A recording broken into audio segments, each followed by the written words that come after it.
Hey everyone, welcome back to Pine Hollow Auto Diagnostics. Today a customer drove his 2007 Dodge Nitro from about 3 hours away. And the customer complaint is check engine lights on. It's setting rich codes apparently. There's a problem with the ABS. So let's go over the history of the truck and diagnose the issue.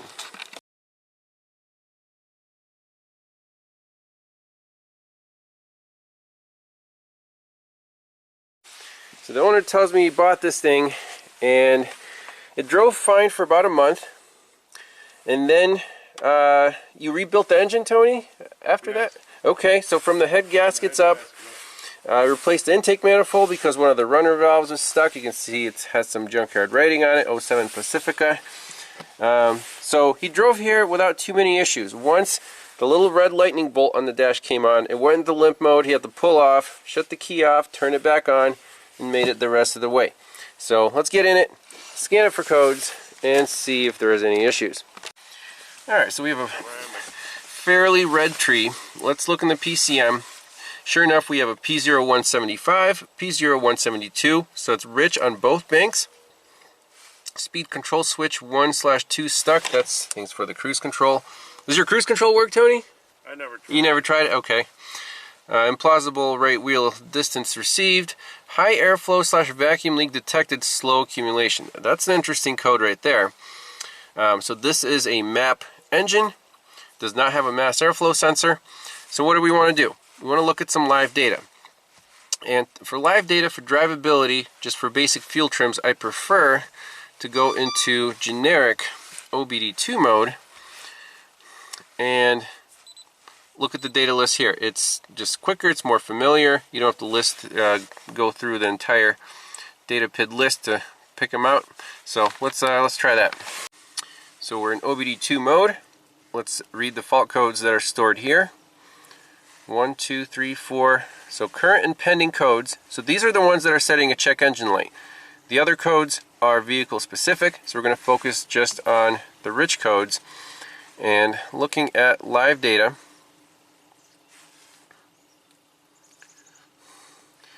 let's just look at the basics. Engine, coolant temp, RPM, long-term trims, oxygen sensor voltages, and relative throttle position, short-term trim bank 1 and bank 2, and also the MAP sensor. Where is our EGR? Intake manifold absolute pressure. So 12 parameters. Look at that. The long terms are stuck at minus 32%. All the oxygen sensors are at 1.27 volts. That's, you know, the bias voltage. So let's fire it up. See how this thing runs. So oxygen sensor voltages are dropping. I'm going to raise the RPMs up a little bit.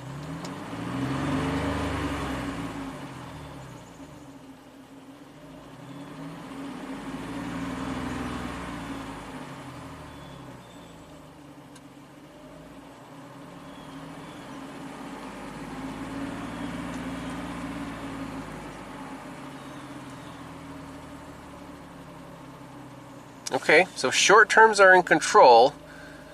You see bank 1 is going minus 15. Bank 2 is pretty good.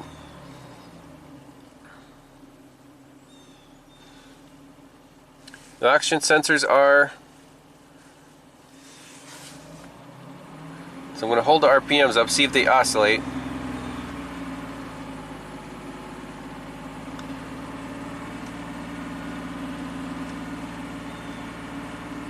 Okay, they are oscillating.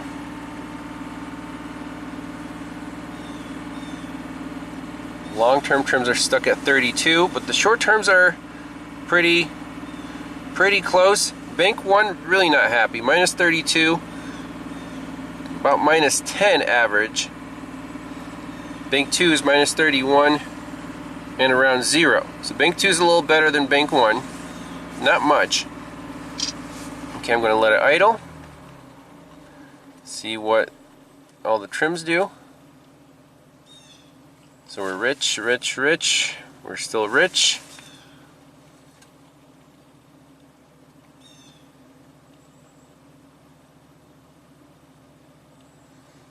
Okay, so what can we tell from the data? All the oxygen sensors work great. Map sensor, I trust it. That's a good reading. Below 5 psi idle. It was down to 3 at a fast, fast idle. That's fine. Bank 1 minus 32, minus 12 fuel trims. So minus 40, over minus 40% on bank 1. Bank 2 is about minus 30. Bank 2 is a little better. So Tony just told me he replaced injectors. Where did you get these injectors, Tony? eBay. There you go. That's your problem. So we're done with the diagnosis. You need a set of OEM injectors.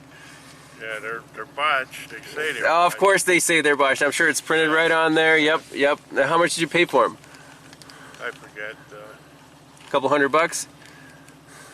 I got them pretty good deal. For a pretty good deal, yeah. Well, they work. I guess it wasn't a good Nope, they work, but the truck isn't quite happy with them. So that was quick and easy. Not misfire. Right. It's delivering fuel, but they're flowing way too much.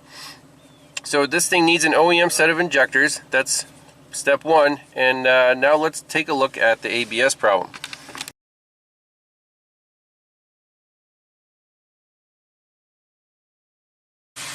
Alright, so in the ABS menu, let's read that fault code one more time. Right rear wheel speed sensor circuit. Okay, so it's a circuit code. We should be able to diagnose that pretty efficiently. Let's look at our data. Now Tony, did you replace that sensor yet? Which one? The ABS sensor, the right rear? No.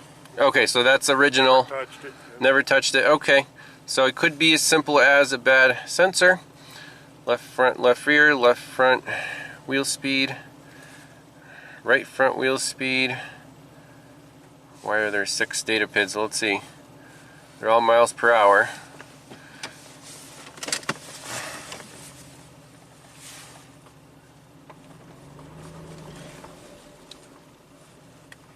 Do I not have the right rear? Where's the right rear wheel speed? There he goes, right rear wheel speed. Okay. I don't know why they report it twice. Yeah, 8,000 RPM and 0 miles per hour. Okay, let's pull in the shop and take a look at this right rear wheel speed sensor. Alright, so for the ABS problem on the right rear wheel speed sensor, we're going to do our classic wire the right sensor to the left harness and the left harness to the right rear sensor. So I did that. You see AES wave jumpers and extension leads. Read the codes. It still says right rear wheel speed sensor circuit. So it looks like it's going to be a wiring problem, not a simple sensor problem. If we disconnect a wire at the left harness, okay, let's clear DTCs. Yes.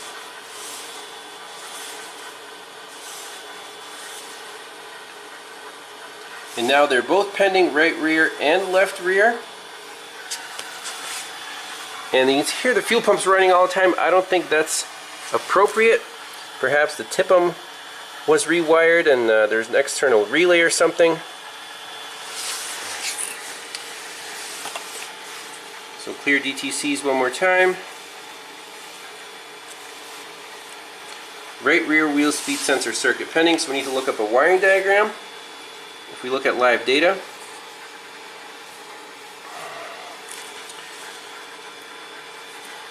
the left rear,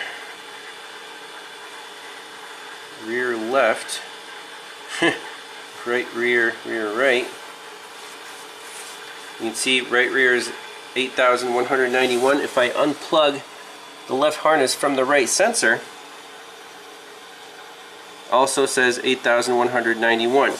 And it'll stay there until you clear the codes out again.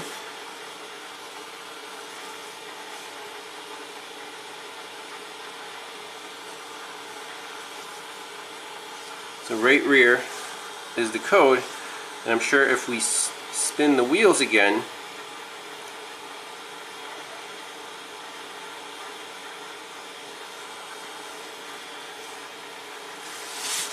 I'm going to just turn this. you can see the left rear registered from the right rear sensor. So we just proved that the right rear sensor is good. The left rear harness is good. The left rear sensor is good. The right rear harness, there's a problem. So let's look at that wiring diagram and measure the voltages on both sides. We could even compare, left to right, but we want to know which wiring colors we're going after and what the voltages should be. Alright, so to measure voltages, we have a good power and ground. Just to check my meter, 13.6 volts. So this red lead is going to be my measuring lead. Now, let's measure at the good harness, the left rear. We have two wires coming in, and with the key on, have to excuse the loud fuel pump. So the yellow lead here I've installed on the wire that's closer to the red locking tab. Let's measure that. 12.5, and this one looks like a ground. Okay, that's perfect. Now the wires coming in from the other side, we can also measure right here, since we have the jumpers installed, the positive wire right there. There's our problem. Ground is good. The positive wire probably has some green crusty somewhere. You can see its voltage is obviously low. So we're down to one wire here. It's going to be on the right rear sensor, the wire that's closer to the locking tab. So on this side it's a green, and then a green and blue is the other one. The other side is going to be a yellow wire. Okay, so now I'm measuring. So our problem is on this yellow wire, the one right here next to the red locking tab. So we had 0 volts here. So I picked a spot next to the rear differential. Yes, I did poke a smoke hole. There's no other way. A small hole. There's no other way to measure voltage on here without a piercing probe. You're not going to cut the wire. So we'll seal that up. But that test was worth doing because here we have 13 volts. So the break is going to be between here and this connector. So we're very close to the problem on this ABS sensor wire. So if you look at the meter, 13 volts, and I'm going to put my lead onto the yellow wire, but at the connector we have 0. So let me do a tug test and see where this break is. Alright, so the tug test didn't work over there, so I poked a small hole right here. 13 volts, so the problem's between here and the connector. We're very, very close. Alright, so stripping back this loom. Boom, we're done. There it is, bingo, green crusties. So all we have to do is fix up that wire and this ABS system will be back on track. Alright, since this is pretty easily accessible, we'll show the repair. We'll cut out the bad section of wire. You can see it's just insulation holding it together. So you want to cut back a little bit so the corrosion kind of extends down the insulation, and use the appropriate stripping tool. We have nice copper wire.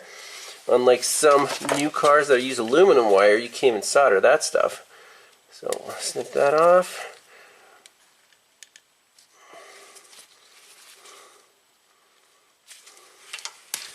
Strip that back. We'll have to clean this. See that the copper's a little black right there, and we don't need to extend this. We'll just do that and then wrap everything with electrical tape. Should be back in business. Alright, we've got our TS100 soldering iron heating up. See, copper is nice and shiny here at the joint. We've got a piece of shrink wrap ready to go. So let's solder this guy together. Should be better than factory.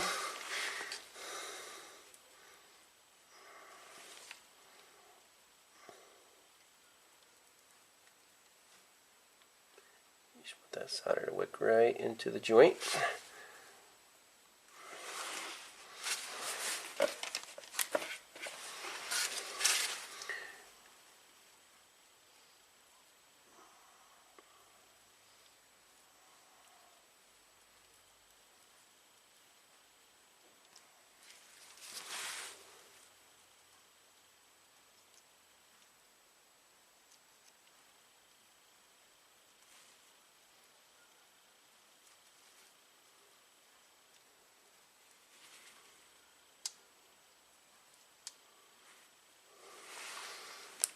decent.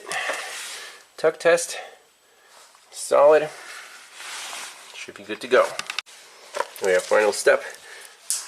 Toast on that nice epoxy lined shrink wrap. Make this repair permanent.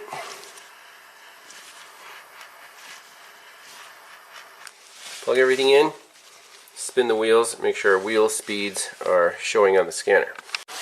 Alright, so we're going to clear fault codes. Yes. Clear fault code completed, read fault code, and no codes. Simply beautiful. We'll read the data stream, make sure both rear wheels are online. Right front, left rear. Left rear. Graph that. Spin the wheel. We got signals, Tony. We're back in business. So to wrap this up, Dodge Nitro, the rich condition we diagnosed, aftermarket, eBay, fuel injectors, classic scenario. I've seen this before. ABS problem, no parts required, broken wire, soldered it up better than factory, and it's good to go. So I think customer will be very happy, right, Tony? Was it worth the 3-hour drive? Yes. Excellent. Without a doubt. So that's what we do. I'm happy with it. Yep, and we have a guarantee and no guesswork, diagnosed and repaired. So Tony will keep me updated once he replaces those injectors. He'll let me know if the rich codes are fixed, right? Yep. And we'll do a follow-up. So thanks a lot for watching. We'll see you on the next one. Bye-bye.